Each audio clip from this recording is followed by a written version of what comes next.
여러분의 계좌는 아직도 파란불이십니까? 저희가 빨갛게 바꿔드리겠습니다. 손실급부 프로젝트 나 믿고 따라와! 예, 이건입니다. 오늘 네. 시장, 이제 9월 FOMC 앞두고서 확실히 지수가 좀 보고 가자라는 관점에서 쉬어가는 것 같습니다. 네, 최근에는 거래 대금도 좀 급격하게 줄어들고 있는 것 같고요. 특히나 투자 심리가 좀 많이 위축이 된 건지 오늘은 투자자 예탁금도 40조 원대로 좀 내려갔죠. 네, 아무래도 개인 투자자들한테 제일 이제 뜨거웠던 게 2차 전지 이런 건데 이제 네. 이런 부분들이 또 생각대로 또 안 되니까 이제 그러니까요. 예탁금도 좀 감소하는 추세였다. 좀 그런 분석 기사들도 많더라고요. 네, 예. 그동안 뜨거웠던 만큼 또 잠시 쉬어가는 우리 시장입니다. 네. 이렇게 또 거품이 빠질 때 좋은 종목을 잘 선택할 수 있는 것도 우리가 할 수 있는 하나의 방법 중에 하나겠죠. 그렇죠. 자, 여러분들 지금도 여러분 저희만 따라오시면서 그 기회를 꼭 잡아보시면 되겠습니다. 오늘 함께 해주실 두 분 소개해드리겠습니다. 토마토 투자자분의 박준현 운용형님, 토마토 투자클럽의 김민준 전문가님 함께 할게요. 안녕하십니까? 네, 안녕하십니까. 네.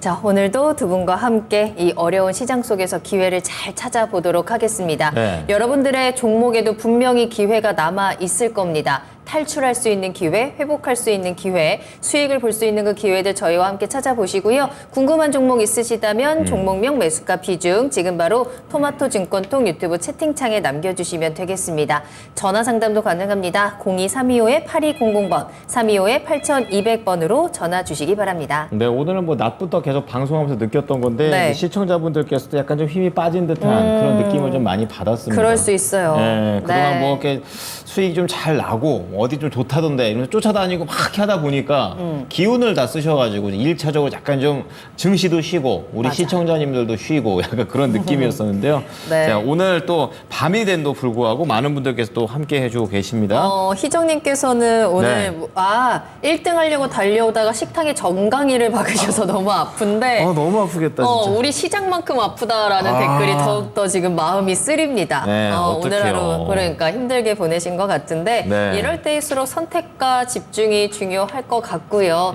저희와 함께 그 몸도 마음도 좀 치유를 해보셨으면 좋겠네요. 그렇습니다. 네. 또 이게 또 너무 이 소용돌이 안에서 있다 보면 정신없긴 한데 그래도 메인스트림에 있는 겁니다. 맞아요. 딴 데 빠져나가지 마시고 네. 같이 풀어나가 보시죠. 따라가시죠. 네. 자, 그럼 여러분이 종목을 올려주시는 동안 저희는 사전 접수 종목 볼 텐데요. 자, 오늘은 SK 오늘 가지고 있는, 품고 있는 SK 이노베이션과 관련된 내용 보겠습니다. 네. 안타깝게도 손실이 나고 있는 사연인데요. 18만 1,000원에 사셨습니다.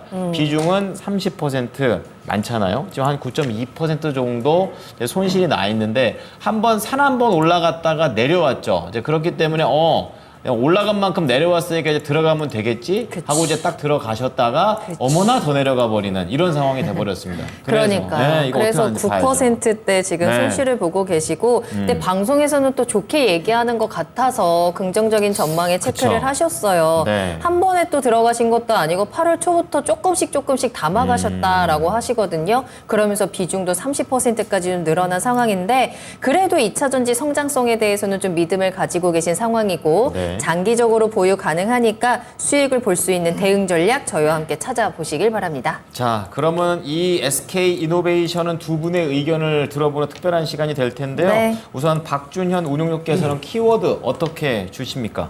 네, SK온 흑자 전환 시기로 잡아봤습니다. 좋습니다. 네. 자, 우리 김민준 전문가께서는요. 저는 SK는 상장으로 잡아봤습니다. 상장으로. 둘 다 SK온이라는 키워드가 들어가게 되는데요. 운용령님 얘기부터 좀 들어볼게요.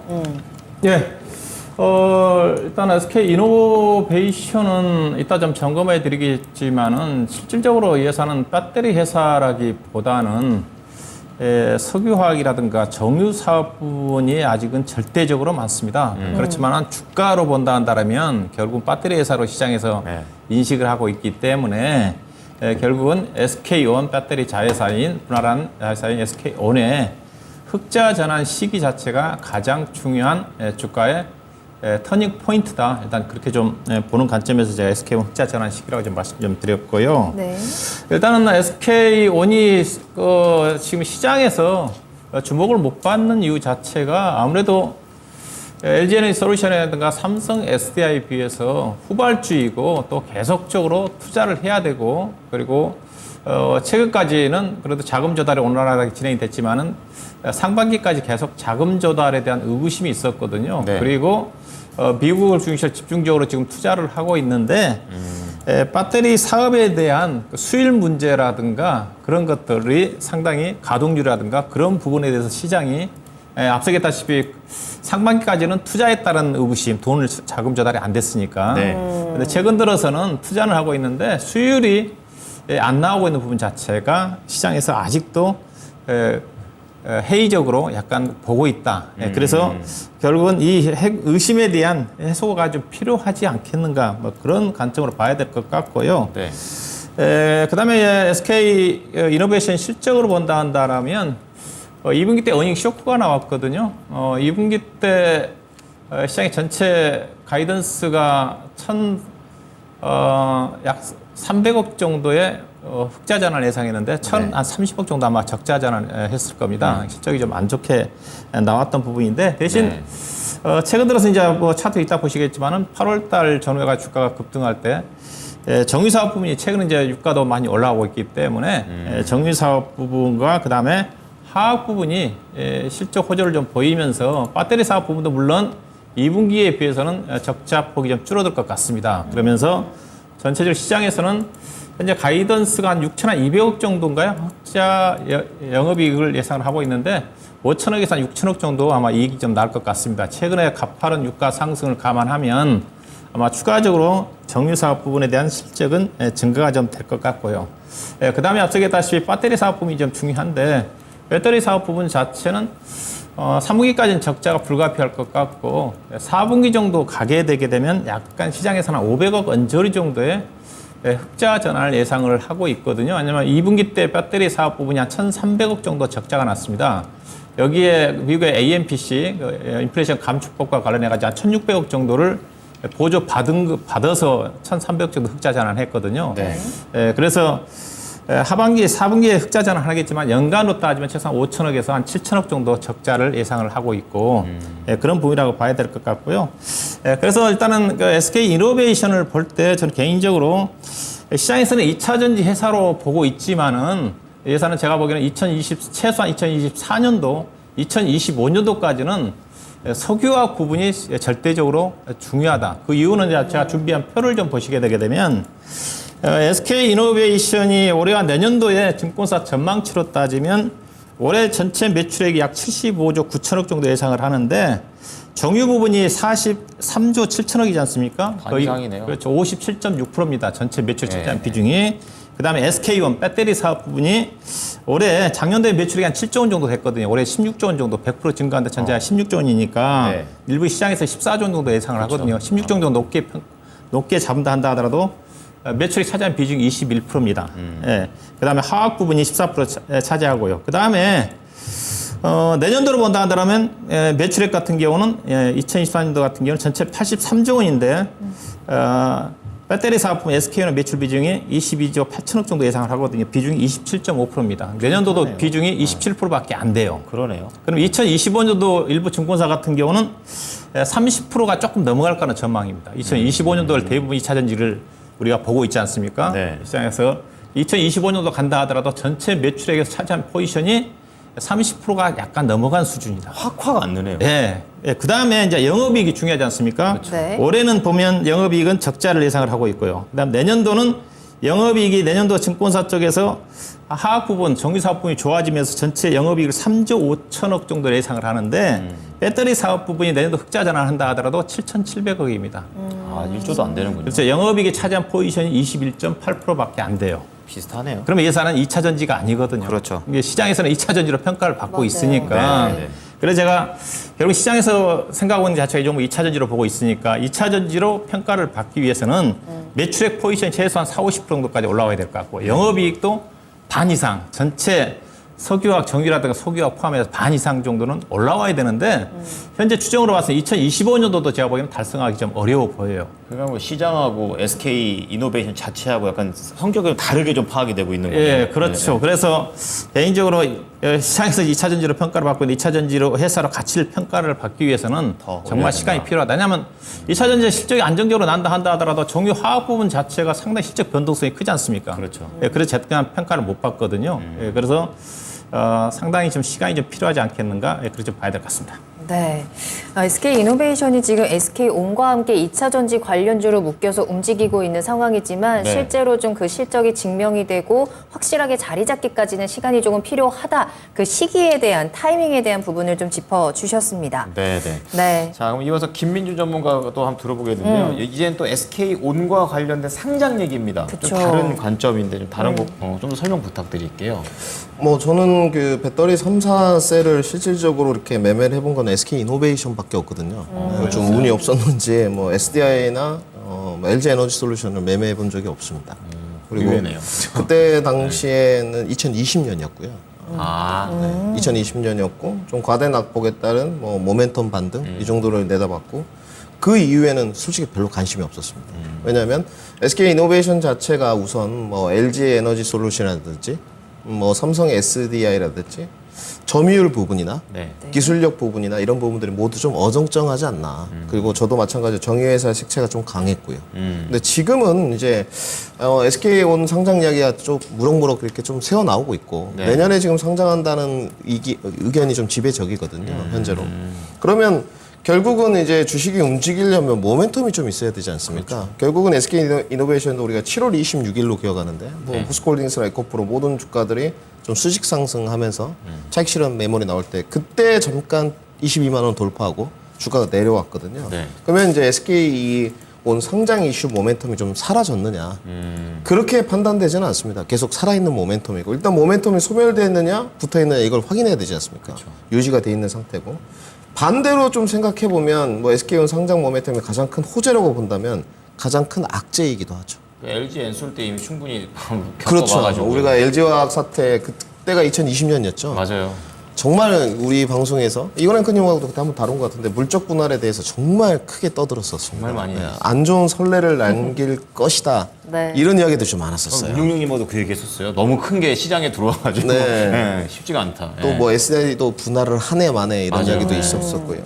그런데 지금 이렇게 좀 보게 되면 결국은 제가 악재이기도 하고 호재이기도 하다 이런 말씀을 드리는 게 이 부분이 노이즈가 제거되었을 때 뭐 SK 이노베이션을 뒷받침할 수 있는 요소가 좀 있어야 되지 않습니까? 그렇죠. 그러니까 지금 LG화학을 우리가 지칭할 때 화학 기업이긴 하지만 양극재에 관해서도 부각이 좀 되잖아요. 그러니까 SK 이노베이션이 과연 LG 그룹처럼 분할을 했어요. 네. 뭐 그렇다 치고 주가도 뭐 거기에 맞춰서 움직였다 치고 향후에 이런 양극재 부분들이 좀 부각될 수 있을 것이냐 그렇게 보이진 않거든요. 그렇군요. SK 이노베이션이 뭐 내재화를 이제 2025년도까지 20% 수준으로 끌어올리겠다고 하는데 지금은 뭐 에코프로 BM에 의존을 하고 있고 또 LNF에 의존을 하고 있는 상태이기 때문에 제가 금방도 자료를 좀 찾아봤는데 중국하고 또 합작법인 그 하는 부분이 있거든요. 그러니까 네. 그런 부분이 좀 LG 그룹보다 약해 보인다는 것이고요. 그렇군요. 단지 이번에 그 올해 나온 내용들 IPO 할 때 공개 내용들을 보게 되면 주주가치 제고는 좀 SK 이노베이션 노력을 많이 하는 것 같아요.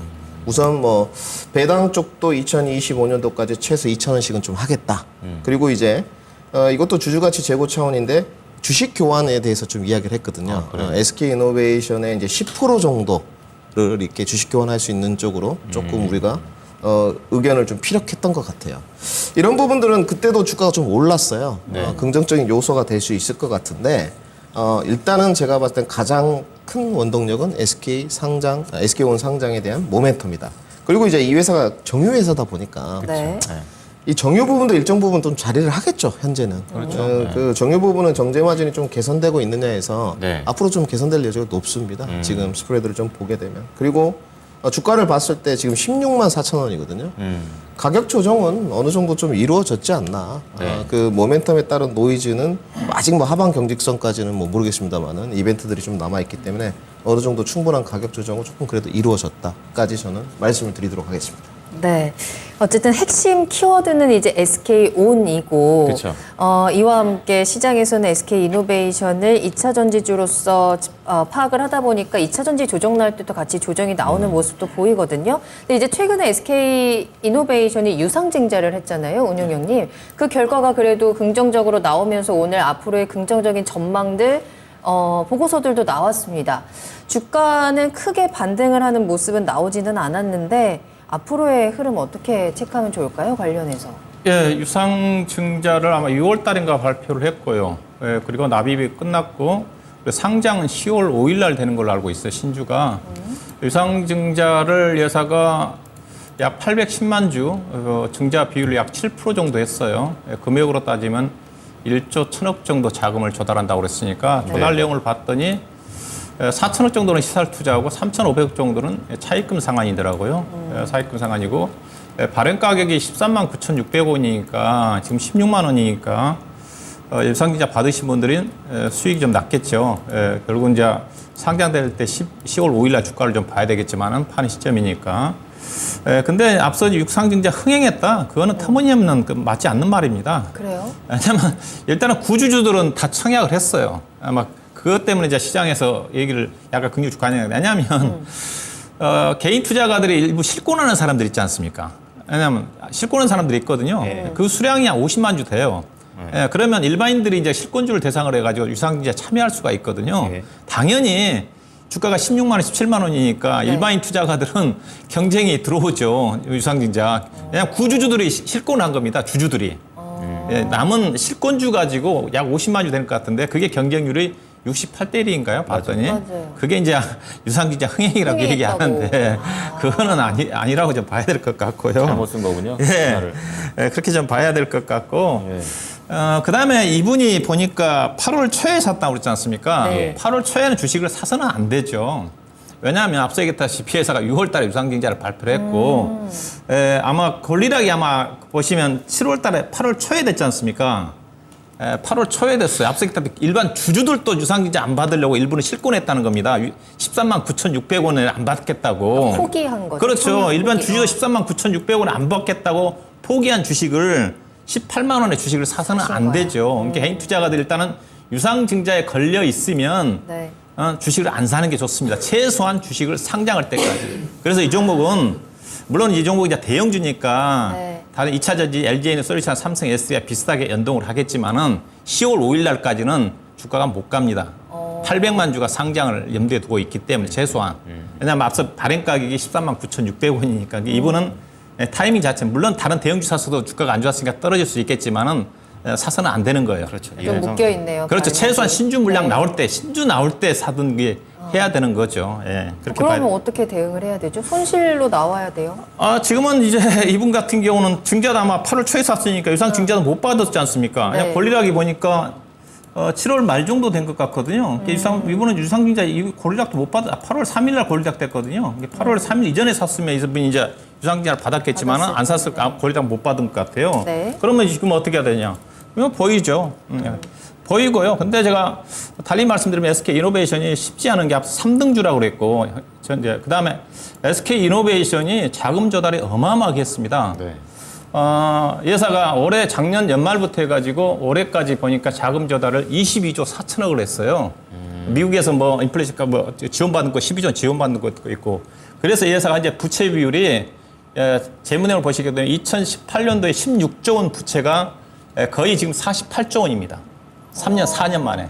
어마어마하게 투자를 했어요. 그럼 몇백 %가 빚이 늘었다는 거예요? 예, 그렇죠. 대신 예사가 앞서 이제 정유사업 부분에 이익이 나니까 네. 그걸 뭐 보고. 흑자전만 한다는 문제는 없겠지만 부채 비율이 80%대 지금 182% 넘어갔어요. 특히 이제 금리가 올라간 시점이기 때문에 자금 조달 비용도 상당히 될 수가 있다. 다만 대형주니까 그런 걱정은 안 하겠지만은 자금 조달 비용 때문에 상당히 실제 개선 속도가 더디지 않겠는가. 그래서 2차 전지를 산다 한다면 네. 제가 보기에는 SK이노베이션 사서는 안 될 것 같고요. 한번 사더라도 삼성 SD라든가 LG에너솔루션 사야 되는 거고 그다음에 정유주로 산다 한다면 SOE를 사야 되죠. 왜냐하면 SOE는 지금 PER이 7배, 8배고요. 그다음에 싸네요. 정유주로 살 때 과거에 SK이노베이션이 배당을 많이 줬거든요. 네. 8천까지 줬습니다. 배당 수익률이 4%, 5%였는데 2차 전지 은행이 사업에 참여하면서 돈이 없어서 그런지 몰라도 예사가 보면 2019년도 이후에 배당을 안 줍니다. 2015 안 줘요? 배당 2020년도부터 지금 무배당이거든요. 근데 SO일은 배당 많이 주잖아요. PR로 따지면 SO일이 7배, 8배. 정유주를 산다면 SO를 사셔야 될 것 같고 2차 전지를 살 때는 최소한 SK이노베이션은 10월 5일 날 신주 물량이 상당될 때까지는 약간 보수적으로 보시고 그 이후에 사는 전략이고 이분은 일단은 당연히 보유고요. 네. 목표 주가는 개인적으로 한 연말 정도까지 목표로 해가지고 어느 정도 이분이 장기투자인지 모르겠지만 한 20만 5천 원 정도. 지난번에 뭐 22만 원 올라갔지만 유상지자를 감안해야 되니까.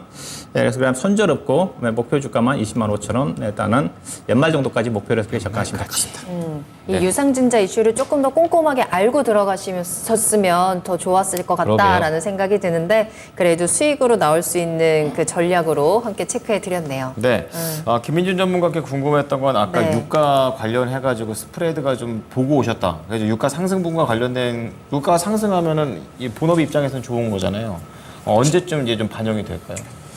뭐 글쎄요, 이제 뭐 3, 400부터 실질적으로는 흑자가 좀 예상돼 있는 부분이거든요. 근데 지금 2차 전지 부분에서 아까 앞서서 박준현님 말씀하셨지만 적자예요. 네. 보조금 받았는데도. 그럼 거기서 흑자가 어디서 나는 거겠습니까? 다 본업에서만. 그렇죠. 정유에서 난다고 보시면 됩니다. 단지 뭐 유가도 지금 뭐 WTI 서부산 텍사스 크루드를 기준으로 제가 봤을 때는 뭐 93불 좀 넘어가면 떨어질 공산이 좀 크고 네. 뭐 이 시간에 인플레이션 이야기는 할 필요 없는 것 같고요.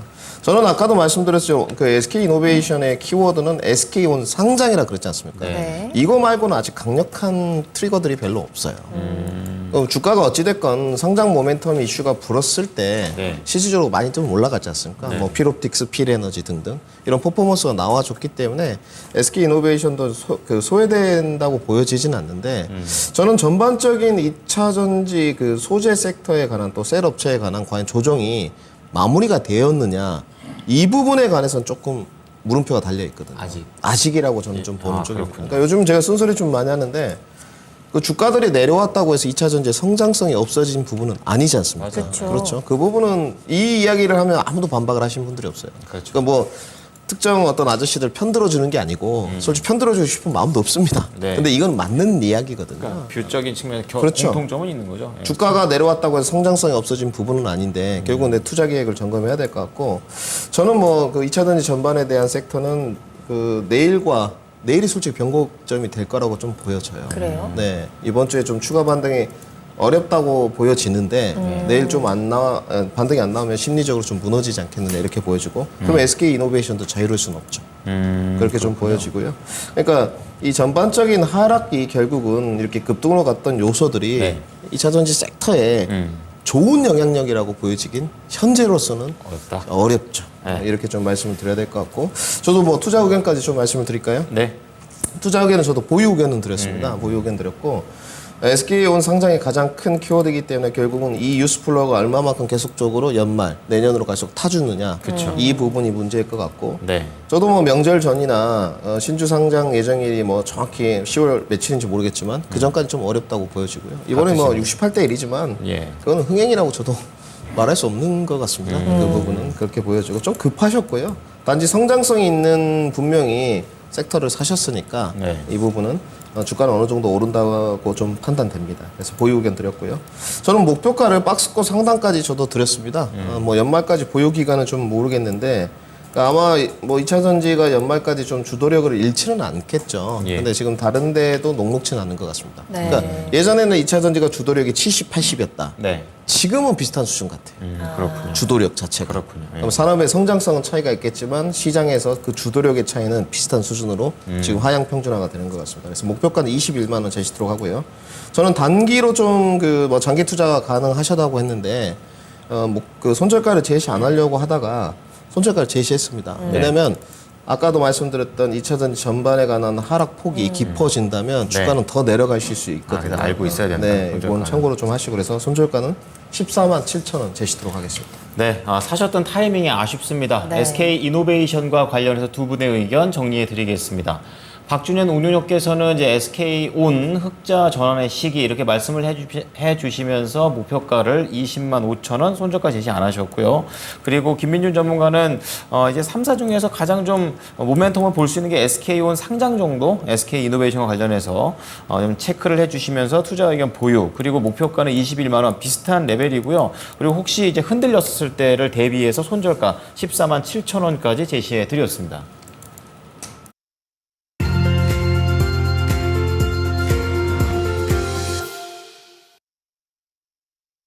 네, 나만 믿고 따라와 실시간 종목 진단 시작하겠습니다. 네. 궁금하신 종목명 매수가 비중 지금 보내주시면 저희가 실시간으로 그 종목 진단 확실하게 해드리고 있고요. 네. 전화 주시면 조금 더 빠르고 자세하게 이야기 나눌 수 있습니다. 02-325-8200번, 325-8200번 지금 바로 전화 주시기 바랍니다. 네, 그럼 첫 번째 종목 바로 들어가 볼게요. 네. 우리 손경희님께서 참 STI를 사셨는데 참 33,000원에 25%나 사셨어요. 고점에 사셨네. 33,000원이면요, 여러분. 아이고. 이게 9월 12일 아니면 13일 날 사신 겁니다. 제일 높을 때.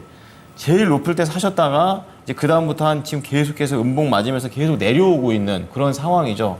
제일 꼭대기에서 사셨기 때문에 비중도 25%니까 아, 이게 첫 종목부터 참 매운맛인 것 같습니다. 이거 운영위원님께서 해주셔야 되는데 어떻게 보십니까? 네, 지난주 이 시간에 제가 이거 히든카드 추천 종목으로 ASA 들었던 종목이지 않습니까? 네, 그때 주가가 지난주 이 시간에 33,000원이었거든요, 종가가. 딱, 예.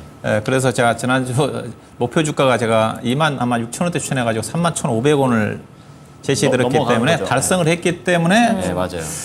종목이 더 갈 수는 있겠지만 사실 때는 최소한 제가 3만 원대 초반 중 3만 500원대 아래권에 사시라고 그랬거든요. 맞아요. 근데 이분은 맞아요. 그때 3만 3천 원에 약간 놓치셨네. 가지고 계셨고 또 저희가 그때 약간 더 좋게 얘기를 했어요. 길게 갖고 계신 분들은 기업 내용이 좋기 때문에 AI 반도체 관련 종목 중에서 여전히 탑이다. 주가가 싸다. 하지만 그건 가지고 있는 사람들의 예, 그렇죠. 이야기였을 이제 사시는 텐데. 분들한테 이제 3만 원대 네. 아래권에 내려온다고 그랬는데 네. 일단은 주가 더 내려왔어요. 네. 2만 7천 원대까지 내려왔는데 이거 이제 최근에 이제 반도체 그 장비 관련 부분 자체가 지금 반도체 관련 이슈가 많지 않습니까? 맞아요. 지난주 금요일 같은 경우만 한다 하더라도 반도체 업황 회복되면 기대감 때문에 삼성전자가 그날 5% 올라갔나요? 그러다가 또 주말 지나고 나니까 TSMC가 첨단 반도체 애리조나에 그 팹 공장을 짓는데 장비 반입을 장비 회사들한테 1년 좀 늦춰달라. 네. 예, 그렇죠. 이러다 보니까 반도체 업황이 생각보다 안 좋네. 그러면서 다시 꺾여버렸어요. 그렇습니다. 그러면 시장이 어떻게 바뀌어버렸냐? 그 전까지만 한다 하더라도 즉 지난주 금요일 날 삼성전자의 감산 기조 완화 얘기까지 나오면서 반도체 판이 디램도 좋아지고 있다. 맞아요. 그 전까지는 AI 반도체 중심의 시장이었습니다. 네. 왜냐하면 디램 반도체가 여전히 안 좋고 AI 중심의 반도체 업황이었지 않습니까? 맞아요. 근데 삼성전자가 디램 쪽에 업황이 생각보다 좋아진 것 같아서 감산 기조를 완화할 것 같다. 그러면 AI 반도체뿐만이 아니라 다른 반도체도. 네, 디램 반도체도 좋아지는 게 아니냐. 그러면 어떻게 되겠어요? 그러면 AI 반도체 일방적인 시장에서 시장은 이제는 전공정 장비에 해당되는 디램 반도체 장비 회사들 쪽으로 수급이 이동합니다. 그렇습니다. 제가 그동안 시장에서 이렇게 반도체를 갈 때 AI 반도체 중심의 시장이니까 AI 반도체 장비 종목들만 사야 되고 반면에 전공정 장비인 대표적으로 오닉 IPS라든가 테스라든가 종목들은 보수적으로 접근하라. 제가 계속 얘기하는 쪽 있지 않습니까? 네. 근데 지난주 금요일부터는 또 바뀌었어요, 그러면. 그래서 지난주 금요일 날은 그동안 소외를 받았던 유진테크라든가 오닉 IPS도 괜찮았고 테스라든가 그동안 소외를 받던 종목들 올라가 버리니까 밤대로 그러면 그동안 올랐던 하미 반도체, STI, 레이저셀, 그다음 프로텍, 이오테크닉스, AI 반도체 종목들이 다 죽어버린 겁니다. 네, 그래서 그 이후의 주가들 보시게 되게 되면 AI 그래도 STI는 그래도 덜 빠졌어요. 한미 반도체도 보시면 대장 한미 반도체 이렇죠. 한미 반도체가 6만 3천 원대에서 지금 5만 원 아래로 내려왔고 여기 HBM 반도체 주고 있고 네. 그다음에 프로텍도 주가가 프로텍은 이미 이제 7월 달에 고점 찍고 그 7만 원대에서 지금 4만 원대까지 내려왔고 많이 그다음에 이오테크닉스도 18만 원짜리 주식이 14만 원까지 내려왔고요. 그다음에 네. 레이저셀이라는 회사가 있거든요. 네. 이 회사는 시장에 기업력이 안 좋은 회사인데 18,000원대 주식이 12,000원까지 내려와 버렸어요. 네. 자, 그래서 그러면 어떠냐? 이게 시장 그러면 지금 어떻게 접근해야 되느냐? 지금은 제가 보기에는 일단 디램 업황 자체도 분명히 좋아지고는 있는 것 같아요. 그래서 네. 생각보다 그렇게 빠르게 좋아지지는 않습니다. 근데 지금은 비싸게 갑니다. 그러니까 수급이 한쪽에 AI 반도체로 쏠렸던 것 자체가 지금은 전공정 장비 쪽에서 관심을 가져야 돼요. 그러니까 상대적으로 많이 올랐던 AI 반도체 관련 종목들은 한미 반도체라 종목들은 상대적으로 유치될 수밖에 없습니다. 그렇군요. 네, 그런 거 같이 보셔야 될 것 같아요. 그러면 STI는 어떠냐? STI는 여전히 주가 쌉니다. 리플로우 장비를 실로 공급하는 회사고요. 여전히 밸류 자체는 PR 단위로 지금 9배밖에 안 되는 회사고, 근데 2025년도에 제가 한미 반도체 예를 들거든요. 한미 반도체가 2025년도 실적 추정 실적 기준에서 PR 단위 40배입니다. 근데 이 회사는 지금 7배, 8배밖에 안 돼요. 여전히 주가 싸요. 그래서 저도 여전히 AI 반도체 쪽에 포인트를 맞춘다 한다면 STI다. 그렇게 좀 보시면 될 것 같고요. 자, 이거는 주가가 제가 이제 추천했던 가격까지 다시 근처까지 내려왔어요. 예. 그래서 내려왔는데 이거는 뭐 제가 보기에는 26,000원 아래로 안 내려갈 겁니다. 그래서 비중이 25%네요. 예. 혹시라도 물리신 분들은 약간 10% 정도 아마 61이평선이 지금 26,000원까지 올라와 있으니까 26,500, 600원 정도에서 저점을 좀 보시면 될 것 같고요. 현재 가격대 충분히 추가 매수할 것 같고, 다만 그런 이슈이기 때문에 네. 또 AI 쪽에 대한 모멘텀 부각되기 전까지는 최근에 고점이 34,000원인데, 그러니까 이 종목은 매매하면 일단은 26,500원대에서 저점, 그 다음에 33,000원 정도에서 매매하고 기간조정 이후에 다시 이 종목은 충분히 중장기적으로 우상할 수 있는 그것도 종목이다. 그렇게 좀 보시고 비중이 적으신 분들은 추가 매수 관점에서도 가능하지 않겠다 보시면 될 것 같습니다. 네. 자, 그때 이제 AI 반도체와 관련해서 말씀을 해주셨기 때문에 좀 AS처럼 또 추가적으로 얘기가 나왔는데요. 네. 중장기적인 관점이 긍정적이라는 뷰는 계속해서 유지가 되고 추가 매수할 수 있는 금액대 목표가까지 말씀을 드렸으니까 STI 잘 나오셨으면 좋겠습니다. 네, 다음 종목입니다. 권태영님의 종목이고요. HFR 진단하겠습니다. 매수가 22,100원에 비중 12% 가지고 계세요. 수익을 보고 계시죠? 오늘 8% 급등을 했습니다. 뭐 6G 레디 투자에 대한 모멘텀이 좀 부각이 됐다라는 분석이 나오는데, 차트를 보시면 최근에는 22,000원을 좀 저점으로 해서 바닥을 좀 지켜주고 있는 모습이에요. 네. 오늘을 계기로 해서 조금 더 수익을 키워 나갈 수 있을지, 시청자님께서는 목표가가 궁금합니다 라고 하셨는데 전략 어떻게 짜면 좋을까요? 뭐 요즘에 이제 5G 순풍이 좀 오는 것 같습니다. 네. 그렇죠. 5G 순풍이 좀 와야 될 것 같고, 아마 이토마토는 5G가 좀 아픈 손가락이 맞아요. 맞아요. 상당히 많이들 이 5G 관련된 주식들을 보유하고 있는 걸로 아는데, 글쎄요, 저는 모르겠습니다. 그 5G에 대한 그 업황을 나쁘게 보지는 않습니다. 늘 말씀드리지만 기본적으로 성장성은 분명히 있고, 뭐 이종 산업 간의 이제 교각 역할을 하는 부분이니까. 근데 5G도 잘 안 되는데 6G 이야기가 나온다. 여기서는 의구심이 좀 달리거든요. 솔직히 말씀드려서. 그러면 뭐 기술력 부분은 우리가 전문가 애널리스트가 아직 분석을 할 수 없는 부분이니까, 그러면 이 5G 섹터나 테마의 연속성에 대해서 한번 우리가 논해봐야 되겠죠. 다른 섹터를 이제 소유주 반등했는데 제치고 전면에 나설 수 있을까? 어렵다고 보여집니다. 그러면 결국은 길게 가져가면 안 된다. 이렇게 좀 평가해야 될 것 같고요. 네. 우선 뭐 작년 그 대비를 하면 HFR이 지금은 대장주였던 게 맞습니다. 근데 그때 당시에는 HFR이 왜 선별화가 됐냐면 주가가 거의 100% 가까이 올라갔었거든요. 실적이 너무 좋았습니다. 특히나 내수하고 수출 비중이 2021년부터 거의 4대6 비중이었어요. 특히 작년도 같은 경우. 수출이 2021년에 1,000억. 그리고 작년 기준으로는 2,500억 정도로 찍었었습니다. 네. 그러면 올해 지금 반기에 어떻게 됐냐? 절반도 못했어요. 딱 그 실적이 그냥 반토막 나서 주가가 밀렸다 보시면 돼요. 그렇군요. 이 종목은 제가 봤을 때 실적이 계속 수출 비중이 높으면서 유지가 됐으면 주가 안 떨어졌을 거예요. 왜냐하면 5 중에서도 이미 선별화가 되고 있는 종목이었기 때문에. 근데 이제 실적표 잠깐 보시면 뭐 전자공실 들어가셔서 이제 한번 보시고 수출 부분은 올해 지금 보시면 86억 가이던스가 잡혔는데 1분기 적자 찍었고요. 2분기 2억 찍었습니다. 2억? 네, 2억 찍었습니다. 그런데 작년 보시게 되면 2분기 때 267억을 찍었거든요. 아이고. 이게 거의 다 수출이었었어요. 이 HFR 같은 경우는 미국하고 일본, 말레이시아에 이제 법인을 갖고 있는데, 특히나 이제 해외 매출이 너무 잘 나왔던 거죠. 근데 거기가 쪼그라들고 올해는 완전 역전됐습니다. 올해는 내수가 훨씬 높은 쪽이에요. 갭이 너무 큰데요. 갭이 너무 크죠. 이거는 뭐 할 말이 없는 거죠. 우리 시청자분들도 고뇌할 부분은 아니고, 기업이 실적 부분은 고뇌를 해야 되는 부분이지. 단지 이제 그 유스플로우를 타고 매기가 좀 왔어요. 수급이나 오늘 어느 정도 리바운드가 좀 나왔는데, 올해 목표가 산정은 제가 봤을 때 그 일정 부분 리바운드인 것 같고요. 실적이 좋아지는 몇몇 종목들이 있습니다. 대표적인 게 인빌딩 중계기의 이제 후발주 잡격인 솔리드. 이런 부분은 실적이 계속 작년부터 좋아지고 있어요. PER도 8배 정도. 오늘 주가 퍼포먼스 뭐 18% 정도 올랐거든요. 상당히 좋은 쪽이었었어요. 네. 종가 마감 잘 됐고. 근데 이 종목은 높게는 못 간다는 거죠. 그래서 이 리바운드 정도 수익률을 기대하시는 게 좋을 것 같고 관리도 좀 필요해 봅니다. 장기 투자를 하실 게 아니라면. 그래서 저는 손절가 제시하고요. 손절가 22,000원 제시 들어가고요. 반등 목표가가 이제 중요하실 것 같은데 반등 목표가는 한 27,000원 정도 보시면 될 것 같아요. 실질적으로 연속성이 내일까지도 좀 이어진다면 주가가 갈 수 있겠죠. 네. 내일 연속성이 이어진다는 것은 주도주가 오늘처럼 형편없다는 거예요. 내일도. 주도주가 형편없을 때 이렇게 소외주들 테마가 하나씩 싹싹 나타나거든요. 그래서 꼭 손절 채우시면서 목표가까지 대응하셨으면 좋겠습니다. 네. 짧게 보고 반등 시 매도하시면서 수익을 챙기셔야 될 것 같습니다. 22,000원 손절가 27,000원 목표가 잡아드렸으니까요. 네. 응원하겠습니다. 수익 꼭 보세요. 네, 자 다음 종목 보겠습니다. 네. 이번에는 TTJ님께서 녹십자 올려주셨는데 이거 되게 높은 가격에 사셔가지고 계속 비중을 추가하신 게 아닌가라는 생각이 듭니다.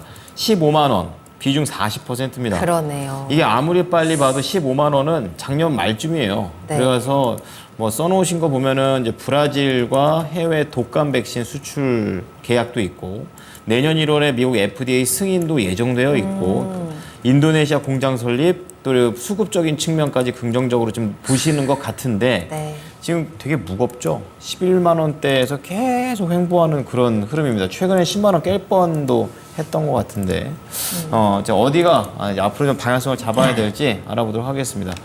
좀 무겁네요. 15만 원 갈까요? 녹십자는 신약 개발 쪽이다기보다는 일반 예사 주요 제품 자체가 혈액류 쪽이 매출 비중이 가장 많고요. 그 다음에 백신 관련 부분들, 간염 치료제라든가 관련 의약품 쪽입니다. 신약 개발과 관련된 부분 자체는 제가 사업보고서 들어왔지만은 별로 중요한 게 없어요. 2016년도에 대웅제약에서 하나 받아가지고 치료하고 있는 부분도 있고 대칭 이제 희귀질환 치료제라든가 약간 소액 쪽과 관련된 부분입니다. 어떤 신약에서 가장 파급력이 큰 것 자체가 암 쪽에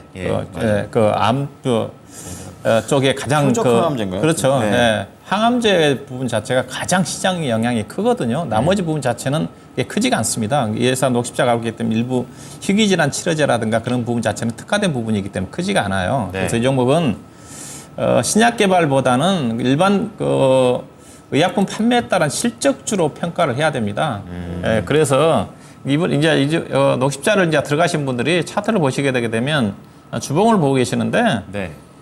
주가가 54만 원대까지 갔지 않습니까? 이게 이제 2021년도 때거든요. 이게 아마 제가 알기로는 아마 코로나 때 예사가 이제 백신 만드는 그 회사지 않습니까? 백신. 그러다 보니까 기대감이. 백신 국내 위탁 생산 뭐 얘기도 나왔을 거고. 맞아요. 그것 때문에 주가가 간 거예요. 이걸 무시하셔야 됩니다. 그러면 현재 이 회사에 앞서 얘기했다시피 밸류로 본다 한다면 주가 싸냐 비싸냐? 주가가 비쌉니다. 주가는 많이 떨어지지만 주가 가기가 쉽지는 않을 거예요. 회사 실적, 그럼 실적이라도 꾸준히 증가돼야 되는데 네. 회사 보시면 2018년도에 영업이익이 500억이었잖아요. 그대로 2019년도에 400억, 2020년도에 500억, 그다음 2021년도에 앞서 이제 코로나 이슈가 있을 때 700억 잠깐 늘어났고 작년도 800억, 올해 493억으로 다시 제자리 걸음이거든요. 고만고만. 예, 거의 지금 4, 5년 동안 영업이익이 증가되지가 않아요. 네. 예, 그럼 내년도 이제 700억대 정도 좀 되는데, 그러면 회사 주가가 내년도 실적, 올해는 그렇다 한다 하더라도 내년도 기기로 한다 하더라도 PER 단위로 24배 된 회사거든요. 24배 된 회사인데, 네. 아마 지난주에 제가 진단해 들었던 종목 중에 아마 종군당인가요? 역사인지 모르겠지만 생각나요. 종군당이 가장 대표적인 일반 제약회사 중에서 약간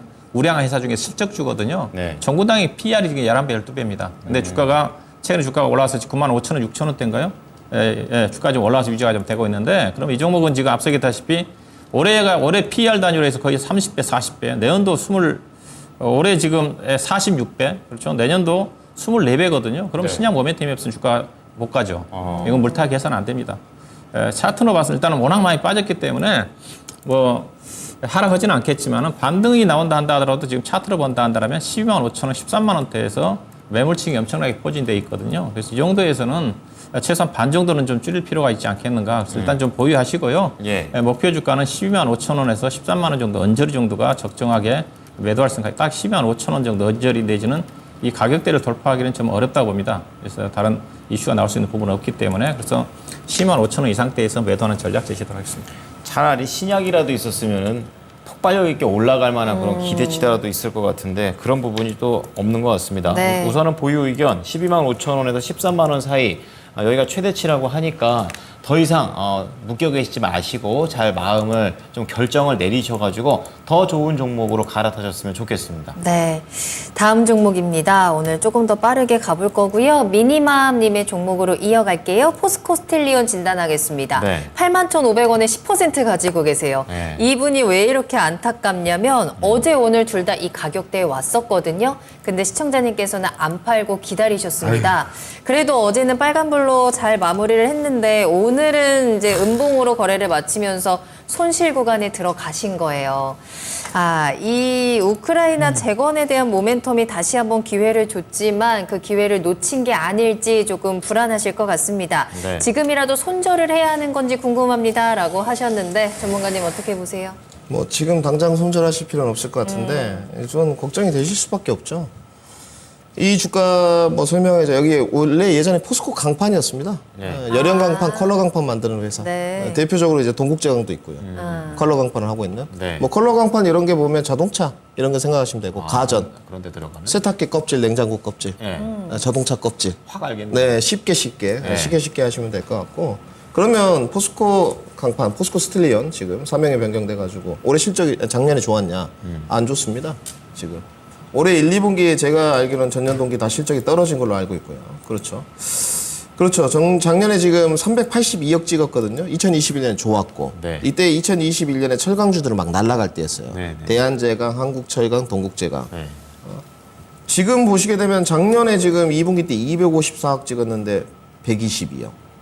전년 동기보다 반토막 났죠, 지금. 그러네요. 근데 우크라이나 우리 한보라 앵커님 말씀하시면 뭐 재건 기대감 이것도 있었지만 이제 중국이 감산한다 철강 네. 이 이슈도 있었거든요. 그렇죠. 예. 그러면 포스코 스틸리온의 지금의 실적가 가지고 정말 철강의 대장주로 나설 수 있을 것이냐? 그러면 또 포스코가 철강의 대장주로 나서면서 2차 전지만큼 폭발력을 가질 수 있을 것이냐? 색채가 도대체 뭔지 몰라 보이거든요. 제가 봤을 땐 지금 철강의 대장주는 현대제철이 맞아요. 현대제철이. 요새 주가 퍼포먼스도 현대제철은 좋습니다. 네. 차이가 좀 있죠. 차트 모습 좀 보시게 되면. 그러니까 사실 거면 철강을 사실 거였으면 현대제철을 사는 게 맞죠. 대표적인 걸로. 그렇죠. 안정적이고 잘 올라갔고 지금 뭐 거의 4만 원대까지 주가 붙었거든요. 지금 3만 뭐 3천 원 정도에서. 근데 그러면 우리 시청자님 포스코 스틸리온 뭘로 사셨을까? 2차 전지로 샀다는 거죠. 포스코 그룹주의 어떤 부각 이런 부분인 것 같아요. 그래서 우리 시청자님 지금 그렇게 남기셨잖아요. 이번에도 내 매입가가 왔는데 못 팔았다. 그러니까. 그럼 그때 2차 전지가 한창 갈 때 포스코 그룹주 부각될 때 네. 사셨다는 부분이지 않습니까? 그렇게 유추해낼 수 있군요. 그렇죠. 그러면 앞으로 이 포스코 그룹주 안에서도 선별화가 안 이루어질까? 당연히 이루어지겠죠. 실적이 일단 받침이 안 되는데. 다 가지 않을 거예요. 네, 그거는 뭐 자명한 사실인 것 같고요. 단지 뭐 제가 봤을 때 키 맞추기는 좀 진행될 것 같습니다. 근데 지금 뭐 명절 있고 이벤트 있고 내가 추석 전에 뭔가 승부를 좀 봐야겠다 하시면 네. 정리하는 게 맞고요. 제가 볼 때 주가는 키 맞추기 과정을 가니까 뭐 내일 7만 원 정도 선까지 트라이가 될 가능성이 좀 높아요. 단지 내가 뭐 추석 이후에 명절까지 다시 2차 전지가 좀 부각됐을 때 한번 조금 더 승부를 봐보겠다 하면 네. 가져가시는 게 맞겠죠. 그러면 저는 그때로 갔을 때 포스코 스틸리온이 지배력이 있을 것이냐 그렇게 생각되진 않아요. 그렇군요. 그러면 당연히 이거는 매도하는 게 맞겠죠. 저는 이렇게 생각이 들고요. 그러니까 다르다는 거죠. 뭐 포스코 홀딩스의 어떤 실적과 수직 계열화 또 매출이 올라가는 양극재 부분들하고 포스코 스틸리온은 엄연히 차이가 있다. 저는 손절가 제시도록 하겠습니다. 손절가 7만 원 이탈 시 전량 매도 의견 드리도록 하고요. 이번에 마찬가지입니다. 우리 시청자님 뭐 반등 나오면 전일 종가가 한 8만 원 정도 선이거든요. 이 정도 선 오면 매도 전략을 한번 고민해 보신 게 어떻나 이렇게 전략 드리도록 하겠습니다. 네, 매도 쪽으로 무게감 실어서 진단 도와주셨고요. 네. 7만 원 이탈 시에는 반드시 전량 매도하셔야 하고 반등 목표가 8만 원으로 잡아드렸습니다. 네, 자 이어서 유튜브가 아닌 전화 쪽으로 한번 넘어가 보겠습니다. 네. 시청자님 안녕하세요. 네, 안녕하세요. 네, 조아입니다. 반갑습니다. 예, 반갑습니다. 자 어떤 종목 궁금하십니까? 예, 보령요. 보령. 예, 얼마에 사시고 비중은 어떻게 되시죠? 9,200원에요. 15%요. 네, 지금 약간 이제 수익 구간에 들어가 있는 그런 상황인데 보령이 쭉 올라옵니다. 이 보령 왜 사셨나요? 회사가 보니까 저기 실적도 좋고요. 또 재무제표도 좋고. 그래서 또 하반기에는 또 제약주가 좋다고 해가지고 네. 들어갔거든요. 그렇게 딱 찾아보시고 들어가셨는데 자 그렇다면 이제 보령과 관련해서 수익권입니다. 어떤 게 좀 가장 궁금하십니까? 근데 이게 이제 목표가를 어느 정도 잡아야 되는지, 네. 궁금해서요. 알겠습니다. 그러면 목표가, 손절가 다 말씀을 잘 드릴 테니까 우리 박준영 운용역과 이야기를 한번 나눠보십시오. 네. 시장님 안녕하세요. 예, 안녕하세요. 수고하십니다. 뭐 그래 조금 알아보시고 사신 것 같은데 가장 큰 이슈는 이거 비만 치료제로 보고 사신 거 아닌가요? 네, 그것도 좀 봤어요. 왜냐면 그 당뇨 비만 쪽으로. 예. 그렇죠. 보령제약의 주 제품이 아마 고혈압 치료제, 그다음에 비만, 당뇨, 비만 아니고 당뇨 이쪽이에요. 예, 맞아요. 그쪽. 근데 예사가 저는 비만 치료제와 관련이 있는지는 좀 모르겠고 저는 개인적으로 비만 치료제와 관련해 가지고 가장 근접한 회사가 휴원스라는 회사라고 보고 있는 쪽인데 휴원스라는 회사가 예사도 주가가 좀 많이 떴어요. 예사도 실적 자체는 제가 보기엔 펀드멘탈 측면을 봤는데 보령제약보다는 옛날에 보령제약이 이제 보령으로 바뀌었죠. 이제 훨씬 낫다고 보고 있는 쪽인데 실적 괜찮습니다. 우리 시청자님이 잘 보고 사신 것 같고 예산은 실적 자체가 그냥 안정적이에요. 성장하진 않는데 일반적으로 제약회사들이 연평균 매출액 단위로 5% 내지는 영업이익 한 10% 정도 증가한 회사니까 예사도 그런 쪽이죠. 보면요. 2028년도에 영업이 250억 되는 회사가 390억, 400억, 414억, 516억, 올해는 이제 700억 정도로 예상을 하니까 실적이 약간 껑충 뛰거든요. 근데 그렇지만 단기 순이익이 작년도에 2년 전에 430억, 작년도 419억, 올해 466억이니까 크게 이제 가치 자체는 성장하진 않지만은 대표적으로 제약주가 이제 방어적인 성격이니까 그래서 여기다가 또 비만 치료제와 관련해 가지고 또 엮여 있으니까 그래서 현재 흐름 자체, 차트 흐름 자체가 상당히 지금 꾸준하게 좀 우상향을 하고 있는 쪽이거든. 하루 조정받고 하루 양봉 나오고 계속 그런 흐름이네요. 수급의 주체도 최근 투자자, 개인 투자가들이 팔고 있고 기관 투자가들이 계속 좀 매수를 좀 해주고 있어가지고 아마 연기금에서 계속 사고 있는 것 같습니다. 그래서 일단은 예산은 제가 보기에는 차트도 괜찮고요. 근데 상승 여력 자체는 크지가 않다고 봐요. 그래서 앞서 얘기했다시피 비만 치료제와 관련된 보다는 다른 쪽에 대한 매출비 절대적으로 많은 수준이기 때문에 그래서 우리 채널에 9,200원에 사셨으니까 현재 차트로 본다 한다면 11,500원대 정도 언저리 정도까지는 상승이 가능할 것 같습니다. 이 정도까지 올라오면 한 20% 정도 언저리 수익을 좀 낼 수가 있지 않겠는가. 그래서 일단 좀 보유를 하시고 너무 욕심부리지 마세요. 회사에 본다 한다면 이 정도가 적당하게 됩니다. 아마 2주 정도 기다리시면 11,500 정도까지는 상승 여력이 있지 않겠는가. 그렇게 좀 보시면 될 것 같고 그리고 만약에 이 종목이 현재 흐름으로 와서는 쉽게 차트 자체를 이탈할 것 같지는 않은데 현재 여기를 돌파하면서 갔기 때문에 일단 10,000원을 이탈을 하게 되게 되면 약간의 익절도 좀 고려할 필요가 있지 않겠는가. 현재로 봐서는 목표 주가에 근접할 가능성이 크지 않겠는가. 그래서 일단 좀 보유 관점에서 접근하시면 될 것 같습니다. 네. 시청자님 우선 보유해 보시면서 이제 목표가랑 이제 손절가 관련된 가격 전략도 좀 말씀드렸었는데요. 궁금하신 거 해결되셨죠? 예. 네. 잘 대응해 보시기 바랍니다. 네, 감사합니다. 네. 보령 진단 도와드렸습니다. 네, 저희 계속해서 진단 이어갈 거고요. 2부에도 종목 진단 이어지니까 궁금하신 종목들 남겨주시고 전화 주시면 조금 더 자세하게 얘기 나눌 수 있어요. 전화 네. 활짝 열려 있습니다. 02-325-8200번, 325-8200번 전화 주시면 되겠습니다. 네. 다음 상담도 조금은 마음이 아픕니다. 오늘따라 이거는 좀 참. 손실도 크고 좀 마음이 아픈 종목들 많이 남겨주시는 것 같은데 네. 도도레미도님의 종목 저희가 해결을 좀 도와드릴게요. NC소프트고요. 5G도 제약바이오도 돌아가면서 오르는데 도대체 게임주는 언제쯤 오르느냐라는 그러게요. 답답함과 함께 네. NC소프트 매수하신 가격 50만 원이고요. 비중 15% 가지고 있습니다. 지금 손실이 반 이상 나 있는 상황이고 1년 넘게 가지고 계신 거예요. 그러니까 다른 섹터들은 한 번씩은 좀 순환이 오는 것 같은데 게임주는 좀 꾸준히 힘든 섹터 중에 하나가 아닌가라는 생각이 듭니다. 예. 오늘도 계속 바닥을 뚫고 점점 더 지금 저점을 낮춰가고 있는 상황인데 게임주는 왜 이러는 걸까요? 근데 간단합니다. 재미가 없기 때문입니다. 게임이 재미가 굉장히 없고 아픈 거지만 투자도 뼈를 재미도 때리시네요. 없고 네. 제조업이 기술력이 없다. 네. 가장 핵심이고 기술력이 없으니 실적이 없는 거고 네. 게임에서 게임이 재미없다. 실적이 없는 거죠. 그렇군요. NC소프트는 할 말 없습니다. 택진형도 마찬가지고 제가 봤을 때 NC소프트의 실적이 보면 화답을 해주는 것 같거든요. 그렇군요. 그리고 여러 가지 이슈가 있었습니다. 확률형 아이템에 대한 노이즈도 있었고 그때 굉장히 컸어요, 항의가. 막 트럭 타고 이렇게 확률형 아이템 공개하라. 그러면서 그 게임의 전반에 이제 현금 결제를 해가지고 확률형 아이템이 나오는 부분들을 지금 다 게재가 돼 있습니다. 몇 퍼센트인지. 아, 그러니까 신뢰감을 그러니까 주고 있어요. 네. 근데 그 확률 그 아이템을 제가 퍼센테이지를 봤는데 0.0000 이거죠. 네, 그렇죠. 네. 돈 질러가지고 했는데 안 나오는 거야 이게. 장난하나? 근데 그걸 몰랐을 때는 결제를 했단 말이죠. 그쵸. 1000분의 1, 그러네. 뭐 만분의 1, 0.00018 이래요. 될 줄 알고.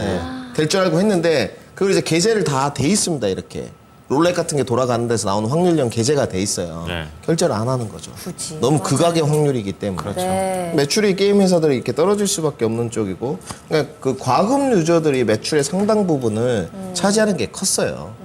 특히 NC 소프트 같은 경우는 카란절에 막 1억도 되고 이랬단 말입니다. 여긴 진짜 헤비 유저 진짜 많아요. 정말 많았었어요. 네. 그런데 이 부분들이 이제 좀 다 떠나갔고 등을 돌렸다고 봐야 될 것 같고, 그다음에 요즘에 신박한 게임이 없습니다. 그러니까 뭐 100년의 전쟁하면 컴투스가 있고, 근데 여기도 회사가 좀 시끄럽고요. 검은 사막 가게 되면 펄어비스가 있어요. 여기도 좀 시끄럽고, 그나마 게임을 이제 신규로 진입할 때는 조금 약간 도박성이 가미된 데가 그나마 괜찮습니다. 그렇죠. 대표적이게 요즘 나와 있는 게 뭐 네오이즈라든지. 근데 여기도 좀 의심스러워요. 3분기 실적 가이던스를 너무 높게 잡아놔서. 그나마 가장 괜찮은 게 뭐 하나 소개해드리면 이제 W 게임즈 정도 될 것 같아요. 여기는 실적이 떨어진 적이 그게 없습니다. 게임이 포커나 이런 거 많이 그렇죠. 되잖아요. 카지노 게임입니다. 네, 맞아요. 온라인 카지노 게임입니다. 여기는 1분기도 실적이 461억, 전년도보다 올랐어요. 2분기도 503억입니다. 전년 동기 기준으로 올랐습니다. 이 게임은 실망할 게 없어요. 그냥 네. 하던 근데 거. 주가는 보시면 차트 모습 보시면 못 갔잖아. 이렇게 실적이 계속 우상향 되고 있는 종목들도 못 가는데 실적이 하물며 떨어지고 있는 종목은 반등이 나오겠느냐. 납득했습니다. NC 소프트는 이제 대장주가 아닙니다. 그러네요. 네, 저는 크래프톤도 이제 대장주가 아니라고 보는 쪽이거든요. 그런데 이제 이벤트는 좀 있습니다. 21일 날 이제 세계 게임 대회가 일본에서 개최가 돼요. 네. 이벤트는 분명히 있는데 이벤트가 나와서 잠깐 하루 정도 리바운드는 갈 수 있겠죠. 지금 이렇게 소외주들 반등이 나올 때 연속성인 부분인 것 같은데 지금 소외주 중에서는 연속성이 제약 바이오가 가장 강하고요. 제가 봤을 때는 네. 꺼지지 않고 있고 다른 쪽들은 좀 약한 것 같아요. 그래서 저는 지금 좀 장기 보유를 하셨으니까 뭐 지금 손절이 의미가 있겠습니까? 솔직히 말씀드려서 저는 보유하라가 좀 말씀드렸고 그래도 NC 소프트가 그렇게 막 부채 비율이 높고 형편없는 기업은 아니거든요. 근데 단지 모르겠습니다. 플레이 투 더 어원이 다시 한번 바람을 일으키면 또 갈까 모르겠지만 이것도 어려워요. 실질적으로. 플레이트도 어니었으면 NC가 가는 게 아니라 그쪽이 가지 않을까요? 위메이드 네, 말씀하신 위메이드 것 가는 같은데 거죠. 뭐 네. 전환사채 발행해서 그쪽도 못 갑니다. 그렇군요. 그런 쪽인 것 같고요. 그래서 반등 목표가는 지금 단기 반등 목표가는 30만 원 정도가 가능할 것 같고요. 여기서 이제 손절을 좀 타진해 보시든지 아니면 더 추가로 보유해야 될 것 같은데 실적 부분으로는 지금 주가가 40만 원 안착하기는 어렵습니다. 내년 가도 마찬가지예요. 그래서 이 부분은 좀 끊어내시는 게 맞지 않겠나. 반등 목표가 30만 원 제시토록 하고요. 손절가로 따로 제시 않도록 하겠습니다. 네, 좀 어쩔 수 없다라는 단어가 생각이 나요. 지금 네. 일단은 좀 반등을 기다려 보면서 손실을 줄여봐야 될 것 같고요. 반등 목표가 30만 원입니다. 잘 대응해 보시길 바랄게요. 네. 자, 종목은 여기까지 좀 보도록 하겠습니다. 자, 2부에 저희가 공통 종목으로 준비해 놓은 게 있는데요. 네. 바로 심택이 되겠습니다. 자, 심택과 관련해 가지고 얼만큼 더 가져가야 될지 궁금해 하시는데 관련 이 종목들을 갖고 계신 분들께서는 네. 2부에서도 함께 해 주시기 바랍니다. 좋습니다. 자, 그럼 여러분들 채널 고정하시고요. 저희는 잠시 후에 돌아오겠습니다. 계속해서 나만 믿고 따라와.